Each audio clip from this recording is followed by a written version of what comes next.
बोलती पुस्तके. ज्यांना वाचनाचा नाद, त्यांना बोलती पुस्तके घाली साद. आमचं चॅनल सबस्क्राईब करा आणि सबस्क्राईब करायला इतरांनाही सांगा. नमस्कार श्रोते मित्र हो. बोलती पुस्तके सादर करीत आहे ज्येष्ठ लेखक ग वा बेहरे लिखित कथा जुना जमा खर्च. स न वी वी. येत्या रविवारी सकाळी 9 वाजता माझी कन्या सुलक्षणा हिला पाहण्यासाठी आपण यावे. आम्ही वाट पाहत आहोत. वेळ गैरसोयीची असल्यास कृपया फोन करून कळवावे, म्हणजे अन्य सोयीची वेळ ठरवता येईल. कळावे, लोभ असावा ही विनंती.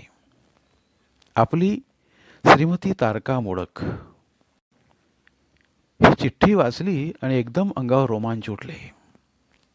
एकदम मन अनेक वर्ष मागे गेले.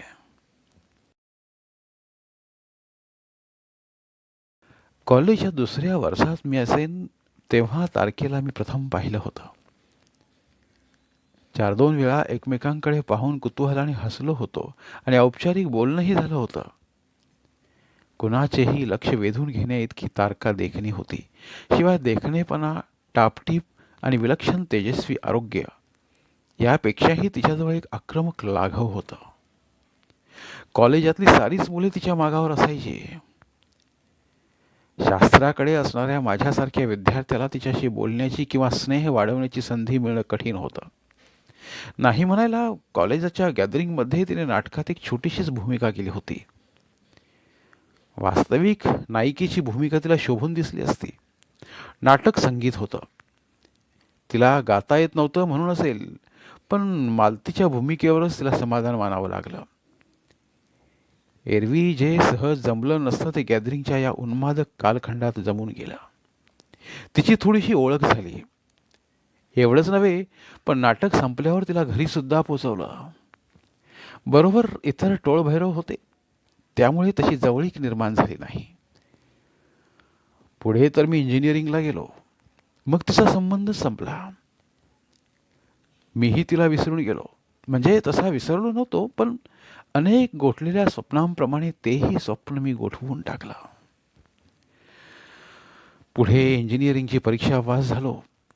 परदेशात जायची इच्छा होती, परंतु सर्व अनुकूलता असूनही वडिलांचा धंदा बघायला कोणी नव्हतं. त्यांची तब्येतही अलीकडे बरी नव्हती आणि ते असे तोपर्यंत धंद्यातलं सर्व शिकून घ्यावं असा त्यांचा लकडा लागल्यामुळे पुणे सोडून मला मुंबईला यावं लागलं आणि कारखान्यात लक्ष घालावं लागलं. पुढे सारं यथावकाश झालं.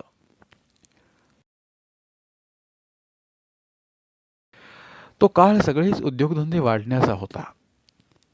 त्यामुळे आमचाही कारखाना प्रचंड वाढत गेला. प्रचंड आर्थिक उलाढालीत मी गुंतत गेलो. घरी लग्नाचं बोलणं निघालं तेव्हा एकदम तारखेचा चेहरा माझ्या नजरेसमोर तळून गेला आणि काही ना काहीतरी सबब काढून आलेल्या मुलींना मी नाकारत राहिलो. अखेरीस वैतागून वडिलांनी नकाराचं कारण विचारलं. मी तारखेचं नाव त्यांना सांगितलं. परंतु या घटकेला तिचं लग्न झालंय किंवा नाही वगैरे मला काही माहीतच नव्हतं. पुण्यातले मित्रही आता पांगले होते. तारका राहत असे ते घरही तिनं आता बदललं होतं. त्यामुळे तारखेचा शोध घेतला आणि त्यांना जेव्हा कळलं की तारकेचे वडील हैदराबादला कुठेतरी स्थायिक झाले आहेत, तेव्हा कमीपणा न मानता माझ्यासाठी चक्क त्यांनी पत्र लिहिलं. त्यात माझी व तारकेची कॉलेजातील ओळख होती वगैरे सर्व गोष्टीही लिहिल्या असल्या पाहिजेत. त्या पत्राचे विस्मयकारकरित्या नकाराचे उत्तर आलं. माझ्यासारख्या मुलाला नाकारण्यासारखं खरोखरच काही नव्हतं. मुंबईच्या औद्योगिक जगात तात्यांना म्हणजे माझ्या वडिलांना मान होता. महाराष्ट्र चेंबरचे ते एकदा अध्यक्षसुद्धा झाले होते. मीही धंद्यात आता चांगला नावलौकिक मिळवला होता. रूप, संपत्ती, अधिकार या गोष्टी नाकारायला काही कारण नव्हतं. कुठल्याही वधूपित्याने हसत मुखानं आमचं स्थळ स्वीकारावं अशी परिस्थिती होती. तारकेच्या वडिलांचा हा असला विक्षिप्त नकार आल्यानंतर तात्यांचाही काही इलाज नव्हता. एवढंच नव्हे तर तारकेचं लग्न एका केमिकल इंजिनियरशी झालं हे कळविण्यासाठी माझ्या नावाने एक लग्नपत्रिकाही तारकेच्या वडिलांनी धाडली. एकदा वाटलं की हैदराबादला जावं. एनकेन प्रकारे तारकेची गाठ घ्यावी, कॉलेजमधल्या गुलाबी कालखंडाची तिला याद द्यावी. परंतु धारिष्ट्य झालं नाही. शिवाय आपल्याला वाटलं ते तारकेला कशावरून वाटत असेल हीही शंका मनात होती. तारकेच्या वडिलांनी आपल्याला नकार तरी का दिला हे समजून घेण्याचं मात्र कुतूहल होतं.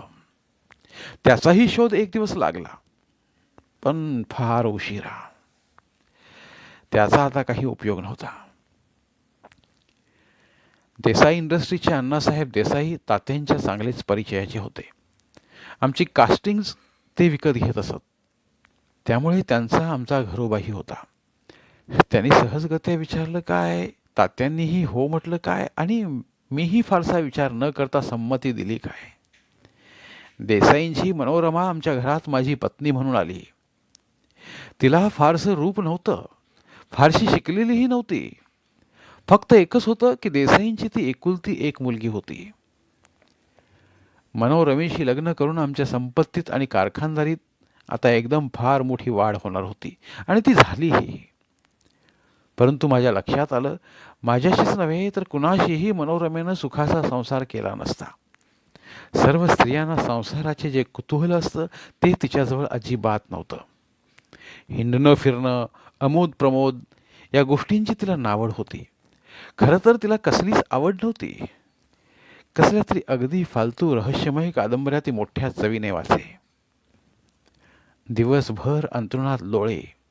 नवरा घरी आला, पाहुणे रावळे आले म्हणून तिच्या वागण्यात फारसा बदल होत नसे. घरात सारं काही होतं. पैसा होता, नोकरचाकर होते, प्रतिष्ठा होती. नव्हती फक्त सहचरी. आरंभी तिला शिकवण्याचा माझा उत्साहही मावळला. स्त्री पुरुष संबंधांची तिला एक प्रकारची किळस होती. आमचा हनीमून म्हणजे एक वैताग झाला. तिला काम वासनाच नव्हती. का माझ्याबद्दल अप्रिती होती हे कळायला मार्गही नाही. कारण अप्रिती असली तर ती रोग लोभांनी व्यक्त व्हावी की नाही. सगळ्याच बाबतीत ती उदासीन होती. तिच्या माझ्या 6-7 वर्षांच्या सहजीवनात फार तर आम्ही 10-20 वेळा एकत्र आलो असू, आणि तोही प्रत्येक प्रसंग जवळपास बलात्काराचा होता. तिचा प्रतिकार मोडून काढणं ही जवळपास अशक्य गोष्ट होती, कारण बाह्यता दिसे त्यापेक्षा ती विलक्षण शक्तिशाली होती. तिच्या सामान्य रूपाचा किंवा अन्य सांसारिक कमतरतेचा सुद्धा मला उपद्रव झाला नसता, पण पुरुषाला किमान द्यायला हवं ते सुख द्यायला सुद्धा तिची तयारी नव्हती. अशाच एका अनिच्छेने घडलेल्या संबंधातून अनिरुद्धचा जन्म झाला.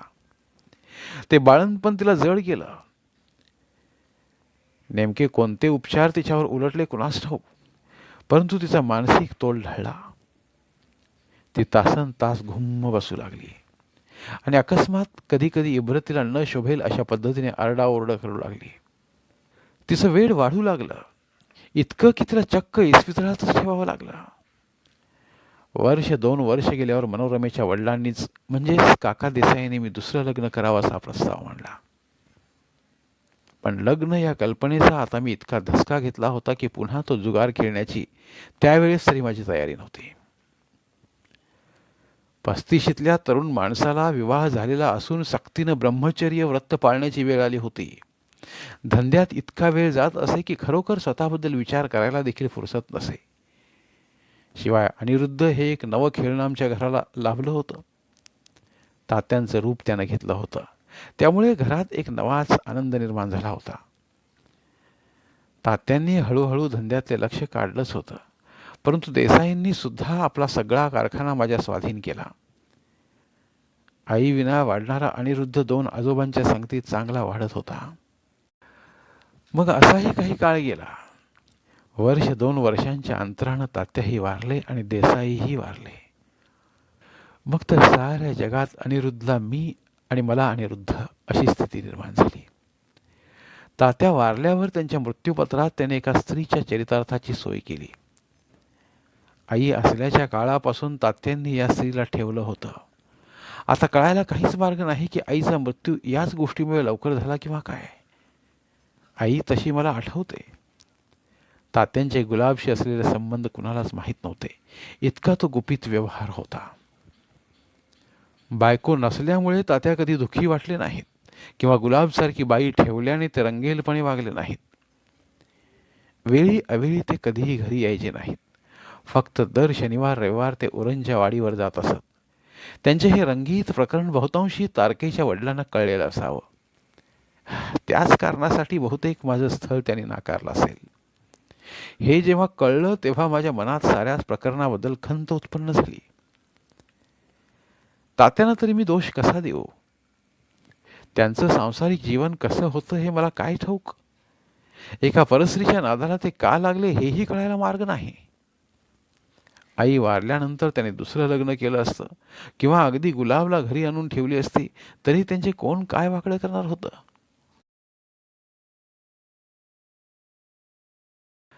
तात्यांनी तिच्यासाठी केलेला आर्थिक व्यवहार तिच्या ताब्यात देण्यासाठी जेव्हा तिचे घर मी शोधत गेलो तेव्हा माझ्या लक्षात आलं की मी एका कुलस्त्रीकडे आलोय. एका पतिव्रता विधवेचं रूप मी पाहिलं.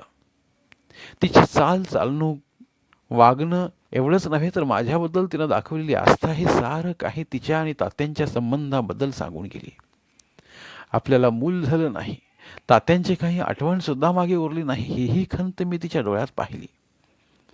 तेव्हा चटकन तिला वाकून नमस्कार करण्यापलीकडे मला दुसरं सुचलंच नाही. तात्यांनी तिच्यासाठी चांगली व्यवस्था केली होती, पण तिनं ती सारी नाकारली. मला आता करायचेत काय पैसे असेही अलिप्ततेने म्हणालीच.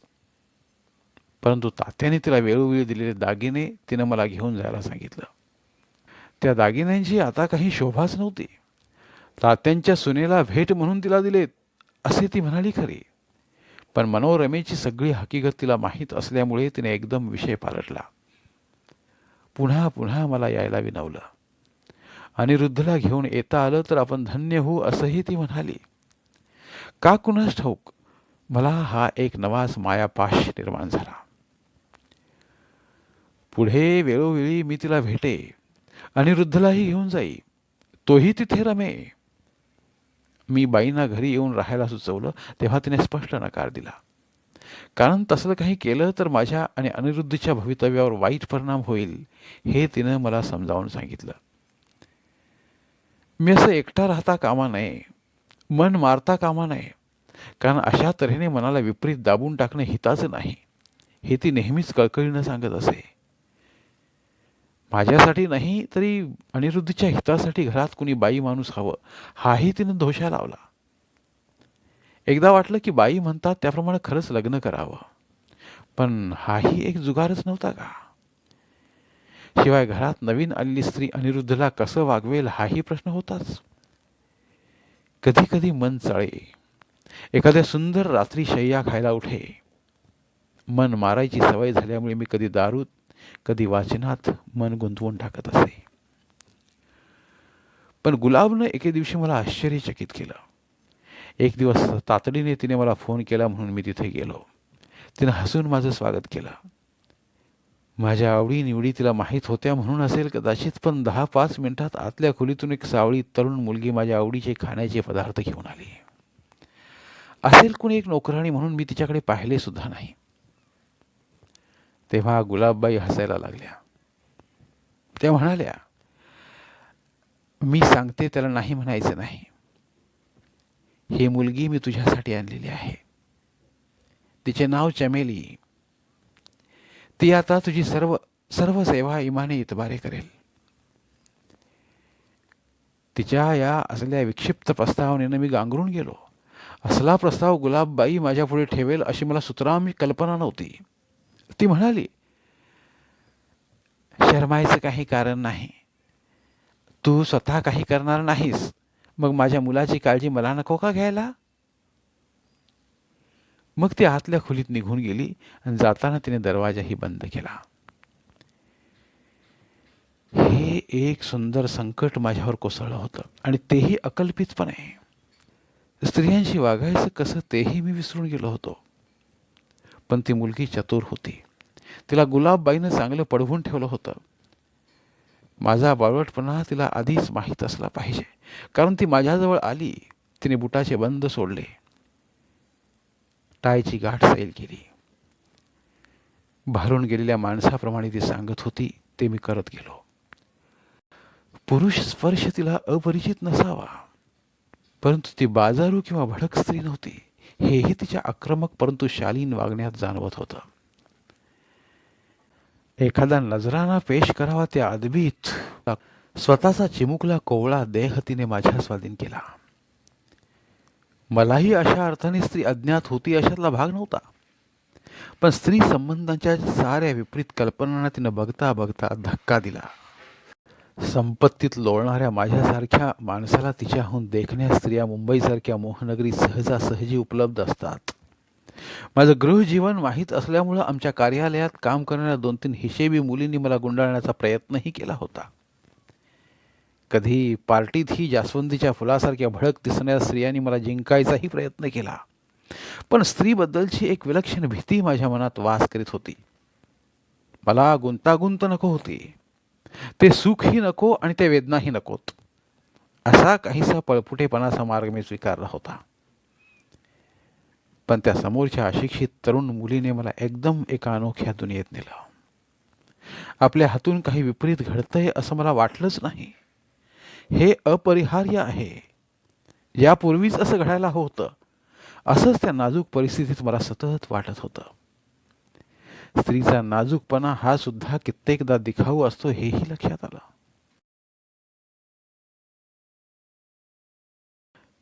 चमेली नाजूक नव्हतीच, आपल्याजवळ काय काय आहे याचा तिला अंदाज होता आणि मला नेमकं काय हवंय याची तिला जाण होती. सुखावलेल्या गात्राने मी घरी परतलो. तेव्हा जाताना गुलाबबाईनं तोंड सुद्धा दाखवलं नाही. खरं तर मला लाज वाटत होती. अनिरुद्धाला सुद्धा आता भेटावं असं मला वाटेनासं झालं. का कुणास ठाऊक एका वेगळ्याच हवेवर मी तरंगत होतो. मी कधी नव्हे ते मुंबईच्या रस्त्यावरून भटकत राहिलो. वाटलं पुन्हा चमेलीकडे जावं, नुसतंच तिच्या अंगावर रेलून बसावं आणि त्या तृप्त स्पर्शाचे घुटके घ्यावेत. पण तसं काही मी केलं नाही.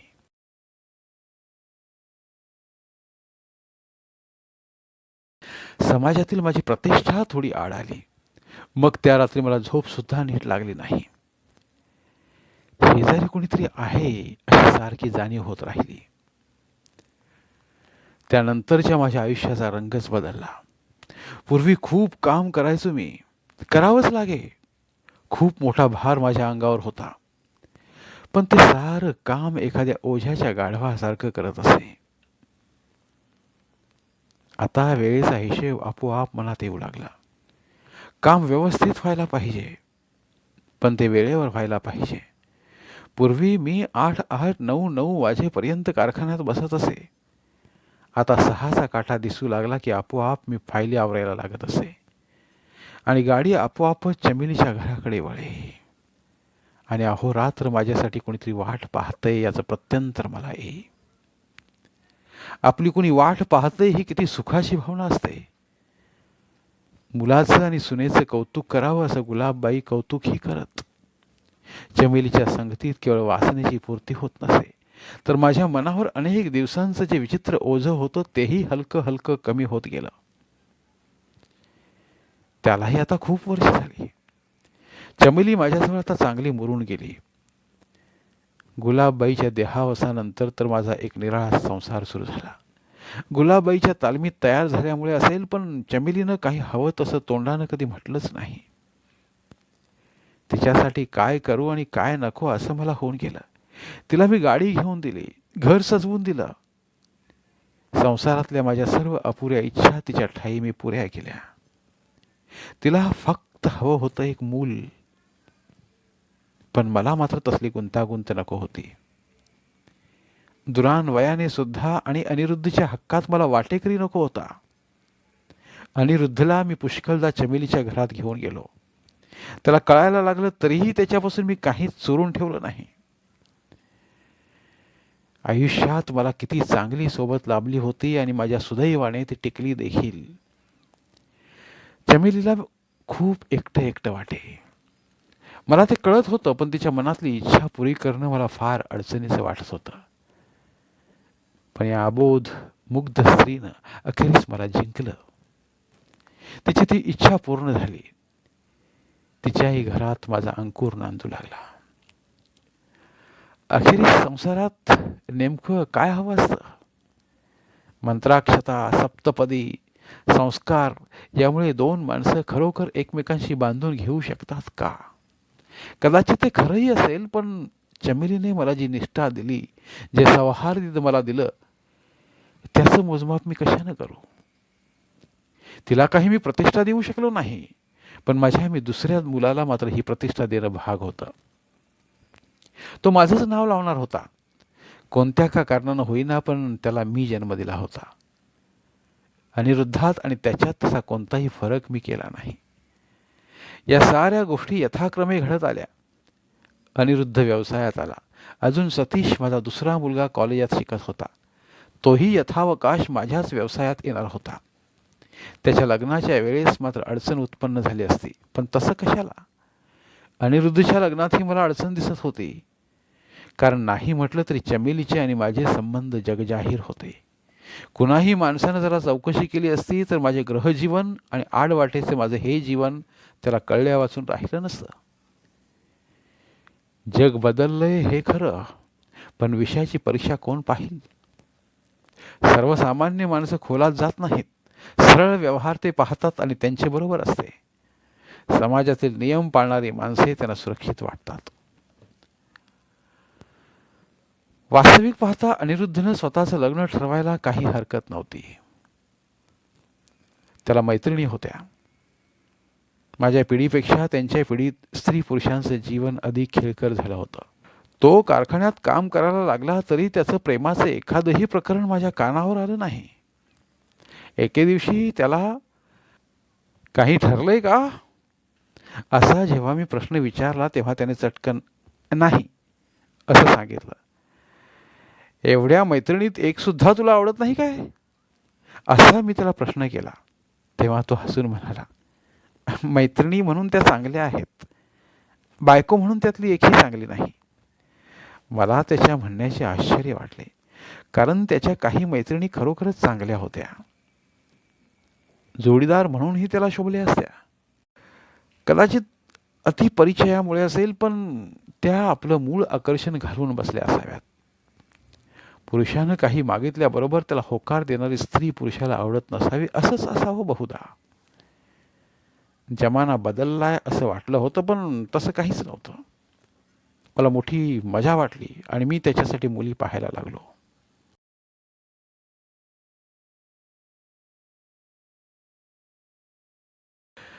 खरी गोष्ट अशी आहे की एखादी गोष्ट आपण करतो त्यावेळेला त्या गोष्टीचे दूरगामी परिणाम आपल्या लक्षात येत नाहीत. माझी गरज होती म्हणूनच चमेलीला मी आयुष्यात जवळ केली, पण त्या माझ्या संबंधात माझ्या मुलांच्या जीवनात काही व्यत्यय येईल हे मला तेव्हा कुठे माहीत होतं. आणि माहीत असतंच तरी मी स्वतःला रोखलं असतं का? आईचा वेडेपणा आणि बापाचा बाहेरख्यालीपणा या दोन गोष्टींशी अनिरुद्धचे भवितव्य चिकटलेले होते. इतिहासाची पुनरावृत्ती होऊ नये म्हणून मला डोळ्यात तेल घालून बसायला हवं होतं. आणि आता श्रीमती तारका मोडक यांची मुलगी पाहण्यासंबंधी आलेली चिठ्ठी पाहताच माझ्या डोळ्यांसमोर सारा भूतकाळ चटकन प्रकट होऊन गेला. मला काहीच खुलासा करायला न मिळाल्यामुळे तारकेच्या वडिलांनी तात्यांच्या पत्राला तुसडपणाने नकार कळविला होता. मग आत्ताचा माझा दुर्लौकिक काय तारकेच्या कानावर गेला नसणार? तरी सुद्धा तिची ही चिठ्ठी आली म्हणजे मला काही निराळा पवित्रा घेणं भाग होतं.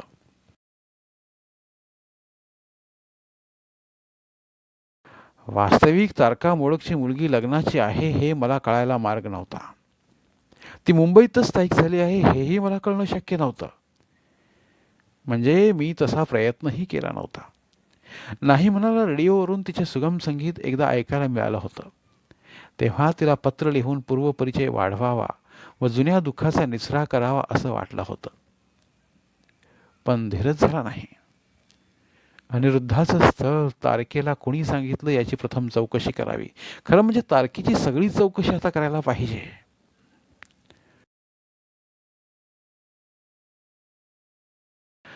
माझ्याजवळ प्रचंड मनुष्यबळ होतं, त्यामुळे अशी माहिती मिळवणं काही फारसे कठीण गेलं नाही. तारका मुंबईत येऊन बरीच वर्ष झालेली होती आणि तिचा नवराही एका विचित्र अपघातात सापडून मृत्यू पावला होता. अपघात की आत्महत्या असा त्यावेळेस पुष्कळांना संशय आला होता, परंतु ते प्रकरण तेवढ्यावरच संपलं असावं. आत्महत्या करण्यासारखं इंजिनियर माणसाला काय बरं कारण असेल? चांगली नोकरी होती आणि नोकरीबरोबर भागीदारीही होती. दादरला चांगला उत्तम फ्लॅट होता, गाडी तर होतीच आणि चांगली 2 मुलं होती. तारकेबद्दल तक्रार करावी असं तिच्यात तेव्हा तरी काही नव्हतं, पण पूर्वी काय घडलं हे कळायला मार्ग नव्हता. तारका तशी आता सुस्थितीत होती.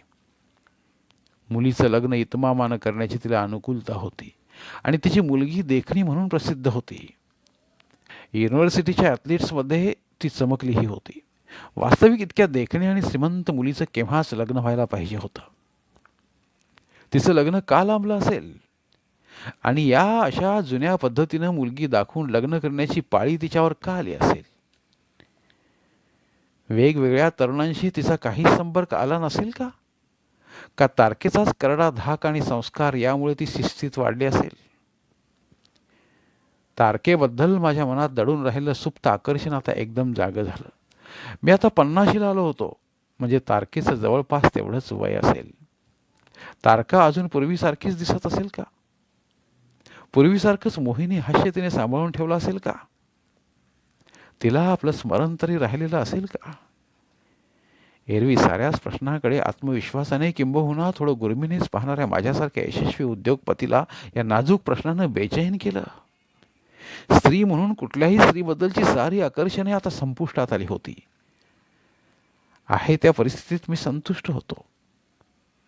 मुलांच्या हाती सारा कारभार सोपवण्याची क्रिया मी चालू केली आणि अनिरुद्ध इतका समजदार मुलगा मला लाभला, हाही माझ्या भाग्याचाच एक भाग.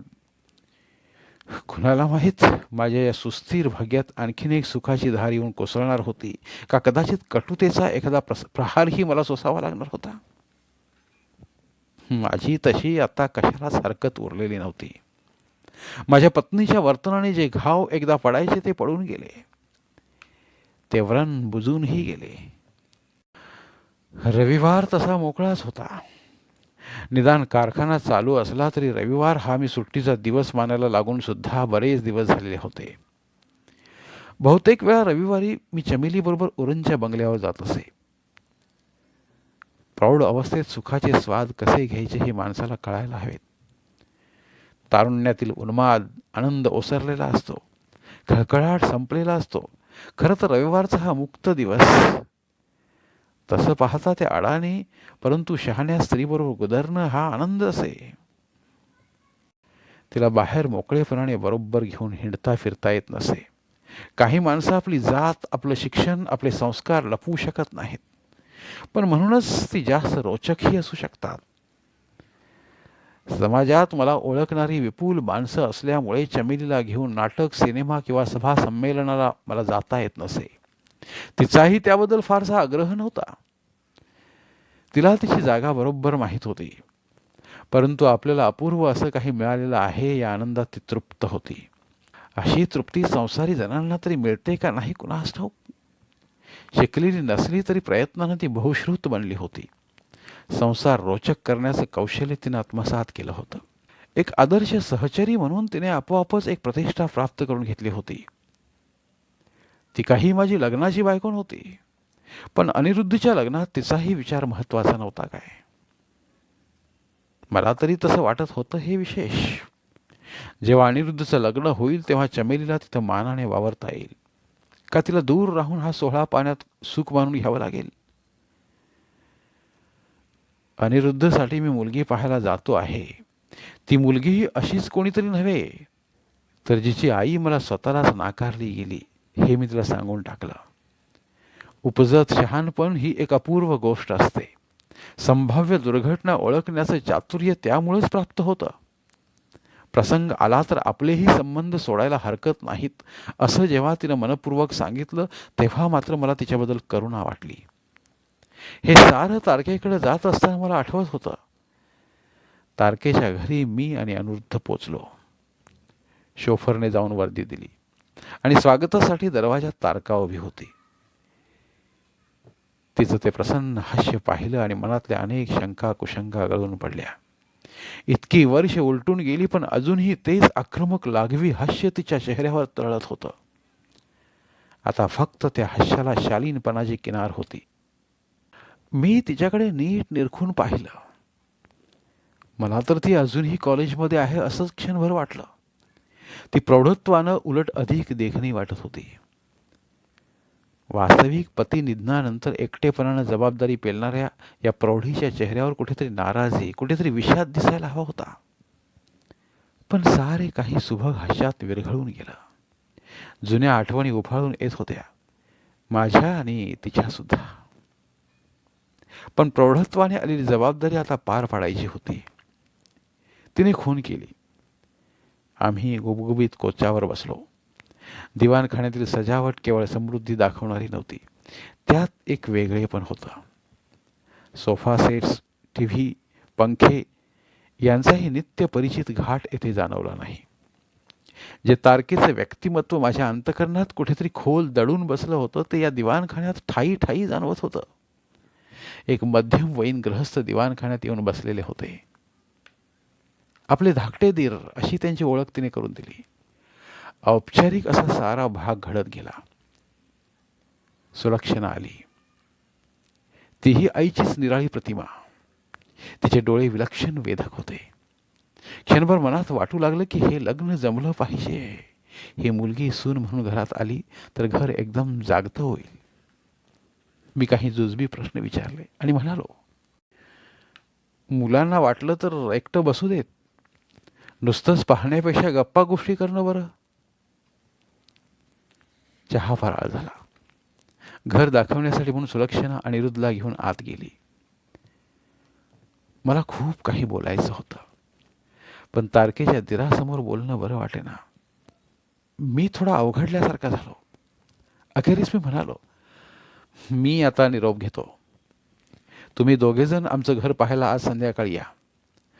लग्न हा काही एकेरी रस्ता नसतो. मी अनिरुद्धला न्यायला गाडी परत पाठवून देतो.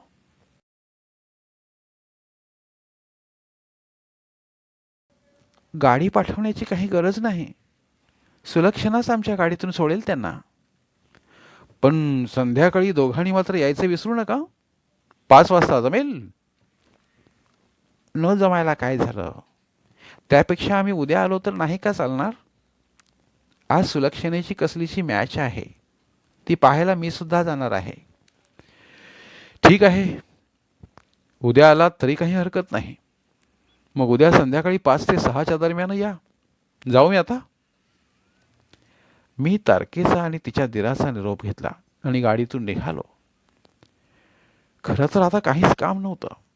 शिवाय मनस्थितीही थोडी प्रक्षुब्ध झाली होती. मी सरळ चमेलीकडे आलो. चमेली उत्सुकतेने वाट पाहत होती. कशी आहे मुलगी? छानच, छानच आहे. आणि मुलीची आई? हा प्रश्न विचारताना चमेलीने डोळ्यांची जी हालचाल केली, त्यामुळे आपोआपच मला हसू आवरेना. तारकेचा विषय तसा तिच्या माझ्यात पुष्कळदा झाला होता.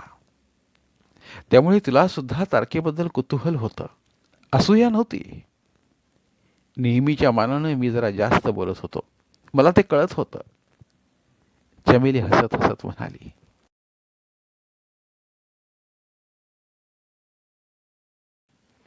स्वारी आज फार खुश दिसते. खुश कसला, पण मला गंमत वाटते.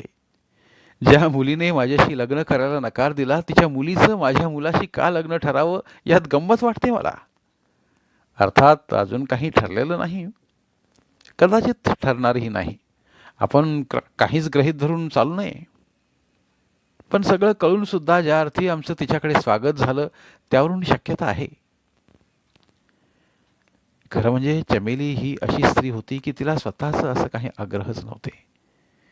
एखादा रंग पाण्यात मिसळावा असं तिनं तिचं आयुष्य माझ्या आयुष्यात मिसळून टाकलं होतं.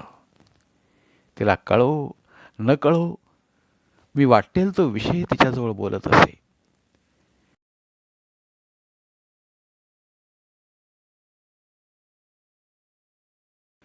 तापलेली धरित्री पावसाचे थेंब जसे पटकन शोषून टाकते तसं ती माझं कोणतंही बोलणं चटकन स्वीकारित असे.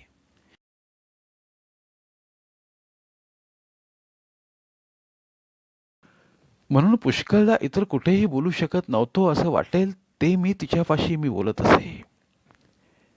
कुठलीही स्त्री, मग ती लग्नाची असो किंवा बिन लग्नाची असो, दुसऱ्या स्त्रीचा मत्सर करणारच. मी तारकेबद्दल आपुलकी जिव्हाळ्याने बोलून सुद्धा तिच्या चेहऱ्यावर मात्र कधी नाराजी दिसली नाही. मग प्रतिकार करणं तर दूरच राहिलं. तिला डिवचण्यासाठी मी म्हणालो, समज उद्या तारकेनं माझ्याशी लग्न करायचं ठरवलं तर खरंच करतील का हो लग्न त्या तुमच्याशी? मी म्हणतो, काय हरकत आहे? हे कबूल आहे की आता माझं लग्नाचं वय राहिलं नाही, पण तिच्या तरी कुठे लग्नाचं वय आहे? तीही बिचारी एकटीच आहे. खरंच किती चांगलं होईल नाही? किती दिवस तुमच्या मनात एक सल आहे तो तरी दूर होईल. हो, आणि तुझं काय? मी कशाला माझी चिंता करू? तुम्ही आहात की माझी काळजी घ्यायला. काळजी घेण्याचा प्रश्न नाही ग, पण उद्या तुझ्या माझ्या संबंधालाच तिने आक्षेप घेतला तर? बरोबरच आहे, घेतीलच त्या. त्यांची काय चूक आहे? आणि तुम्ही सुद्धा त्यांची मर्जी मोडता कामा नये. वा ग, खूप सल्ला देतेस मला. अनेक वर्ष माझ्याबरोबर लग्नाच्या बायकोसारखी तू राहिलीस. लग्नाच्या बायका तरी आणखीन काय करतात पुरुषासाठी? माझं जाऊ द्या हो, माझी चिंता तुम्ही मुळीच करू नका. नाहीतरी चार भिंती आडच मी राहते की नाही? आणि माझाही संसार काही थोडा थोडका झाला नाही. मनासारखा मुलगा आहे, मला तरी काय कमी आहे हो? एवढ्यात आमच्या गाडीचा हॉर्न वाजला. मला वाटलं अनिरुद्ध घरी जाऊन मग त्याने गाडी पाठवली असेल, पण त्याचा आवाज ऐकू येत होता. त्यात आणखीन काही अर्धपरिचित आवाज मिसळलेला होता. एवढ्यात दरवाजा उघडून अनिरुद्ध आत आला. त्याच्या मागोमाग सुलक्षणा आली आणि त्या दोघांना एकत्र पाहून वाटणारं आश्चर्य ओसरण्याच्या आत तारकाही आत आली. तिला पाहताच एकदम चमेली उठून उभी राहिली. तारका चटकन चमेलीजवळ गेली आणि तिचा हात हातात घेऊन तिनं तिला शेजारी कोच्यावर बसवलं. खरं तर मला जे काही सांगायचं होतं ते या अनपेक्षित प्रकारामुळे सगळं सांगून झालं होतं. येऊन जाऊन मी काय सांगणार होतो? माझ्या बायकोचं वेड, त्यामुळं आलेलं एकाकीपण आणि म्हणून चमेलीचं माझ्या आयुष्यातलं अस्तित्व, आता सांगण्यासारखं काय उरलं होतं? तरुण माणसं तर जात्या हुशार असतातच, परंतु चमेली सुद्धा घरची मालकीन म्हणून मुलांच्या बरोबर उठली आणि आत निघून गेली. आता राहिलो मी आणि तारका. काय बोलायचं आणि काय नाही हे मुळी कळतच नव्हतं आम्हाला. मला भांबावलेला पाहून तारका नुसती हसली. म्हणाली, आश्चर्य वाटलं? आश्चर्य? खरं तर धक्काच बसला मला. खरं सांगू, तुमच्या ओठांवर मगाशी अनेक स्पष्टीकरणे उभी होती हे मला दिसत होतं. मला तिथेच तुमच्याशी काही बोलायचं होतं, पण माझ्या दिरासमोर मला बोलता आलं नाही.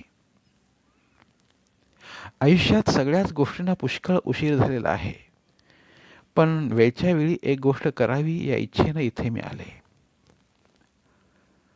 खरं सांगू, माझ्या वडिलांनी जे पत्र लिहिलं त्याच्याशी माझा काही संबंध नव्हता.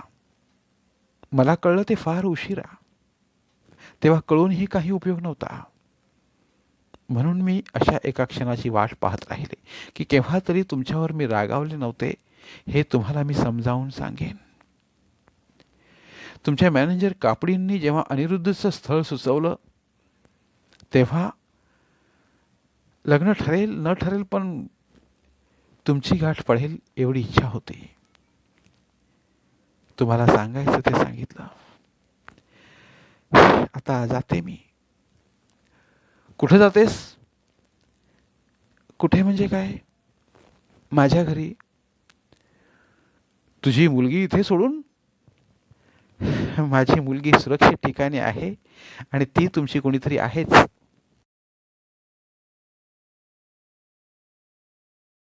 आहेच की नाही? निदान होणार आहे की नाही? म्हणजे तुला अनिरुद्ध पसंत आहे? मला काही कल्पना नाही, पण सुलक्षणेला अनिरुद्ध पसंत असावा. अर्थात मला पसंत आहे तो. मी असं म्हणत मी चटकन तिच्याजवळ गेलो. तिच्या खांद्यावर हात ठेवला. मी कसा आहे हे तुला माहीत आहे ना? चांगलंच.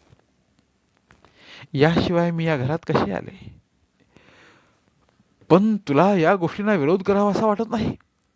तुला हे पसंत कसं पडेल?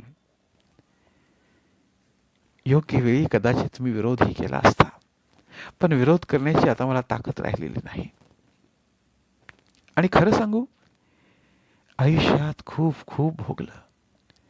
सगळं तुला सांगत नाही, लोकांना समजणारही नाही. असलं विचित्र दुःख मला भोगावं लागलं. पण पण ते जाऊ दे. माझं मुळी काही म्हणणंच नाही. आता मनातील एक आस कमी झाली आहे. सांगायचं ते सांगून झालं आहे आता. तुझ्याशी नाही, पण तुझ्या मुलाशी नातं जोडलं आहे मी. एवढं तरी भाग्य कुठं असतं पुष्कळांच्या पाशी. तुला कुठेही जायची गरज नाही. खुळ्यासारखं एकटं आता कशाला राहायचं? अशी आता किती वाटचाल उरली आहे? आता 30 वर्षांपूर्वीचे हिशेब जमेल तर पुरे करूया. यावेळी काही न बोलता तारका माझ्या मिठीत आली आणि त्या स्पर्शाने सार अंतर नाहीसं झालं. आम्ही आत विझलेला अग्नी फुलवण्याचा प्रयत्न करीत होतो आणि बाहेर अनिरुद्ध आणि सुलक्षणा अग्नीच्या उभेत शेकत बसली होती. सर्व साक्षी चमेली मात्र या साऱ्या सुखदुःखाच्या पलीकडे गेली होती. तारकेच्या मिठीत असताना सुद्धा चमेलीची आठवण आली. हे तारकेला कळलं असेल काय? पण मान वर करून ती फक्त हसली. 30 वर्षांचा कालखंड पुसून टाकणाऱ्या त्या लाघवी हास्याला जीवनात अन्य पर्याय नव्हता. धन्यवाद. पुन्हा भेटूया एका नवीन कथेसह.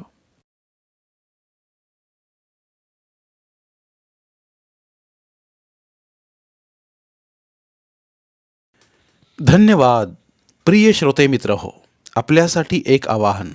आमच्या चॅनलच्या प्लेलिस्ट विभागात तुमच्यासाठी शेकडो कादंबऱ्यांचे ऑडिओ बुक्स उपलब्ध आहेत. तिथे प्रत्येक कादंबरीचे सर्व भाग एकत्रित मिळतील. त्यामुळे सध्या सुरू असलेल्या क्रमशः कादंबरीच्या पुढील भागासाठी वाट पाहण्याची गरज नाही. तुमच्या वेळेनुसार तुम्ही संपूर्ण कादंबरी सलगपणे ऐकू शकतात आणि साहित्याचा आस्वाद घेऊ शकता. कृपया आमच्या चॅनलच्या होमपेजवर जाऊन प्लेलिस्ट चेक करा आणि तुमची आवडती कादंबरी निवडा. धन्यवाद.